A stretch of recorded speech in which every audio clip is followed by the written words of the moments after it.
हरे कृष्णा। जय गुरुदेव की जय, जय गौरहरि की जय।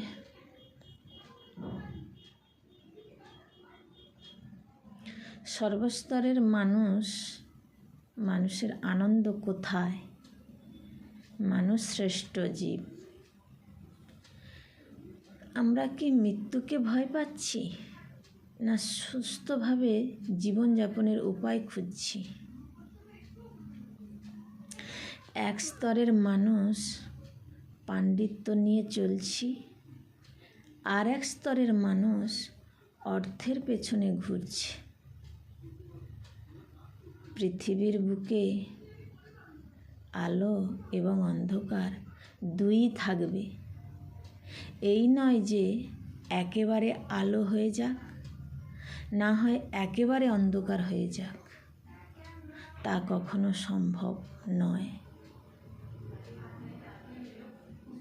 এইখানে আমার একটা প্রশ্ন, জ্ঞানীর জ্ঞান কোথায় যাচ্ছে?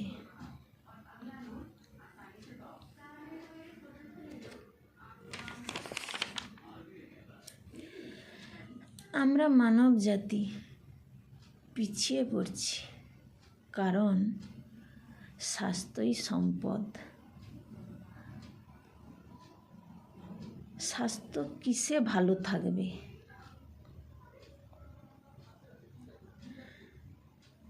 আহারের উপর। আমরা প্রতিদিন যে খাবার খাচ্ছি, সেই খাবারের গুণগত মান কতটা?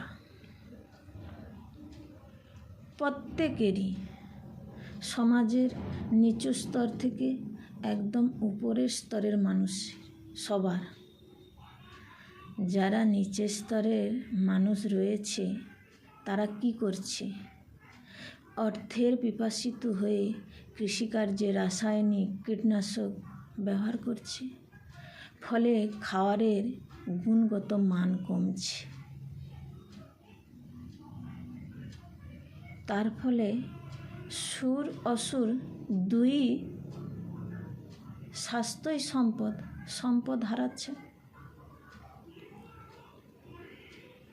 যারা কৃষিকার্যের মধ্যে রয়েছে, তারা যদি রাসায়নিকের ব্যবহার না করে জৈবের ব্যবহার করে, তাহলে ফসলের গুণগত মান অনেক বেড়ে যায়।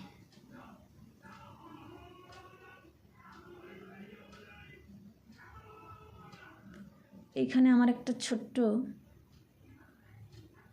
কথা বলি, জৈব সার কিন্তু বেশিরভাগই পাওয়া যায় গরুর গোবর থেকে। আজকাল সমাজে আমরা গরুর পোষাই বন্ধ করে দিয়েছি। তার কারণে প্রতিদিন আহারের গুণগত মান কমেই যাচ্ছে। আর যদি জৈব সারের ব্যবহার করা যায়, তাহলে খাবারের গুণগত মান অনেক বেড়ে যায়। ফলে সমস্ত মানব শরীর ব্যাধিগ্রস্ত থেকে মুক্ত হয়। তার ফলে মানুষের মন ও বুদ্ধির বিকাশ ঘটে। এই সুন্দর মন এবং বুদ্ধি দিয়ে আমরা সর্বশ্রেষ্ঠ কার্য সাধন করতে পারব, আর সেখানেই আমাদের আনন্দ খুঁজে পাব। হরে কৃষ্ণ, হরি বল, জয় নিতাই।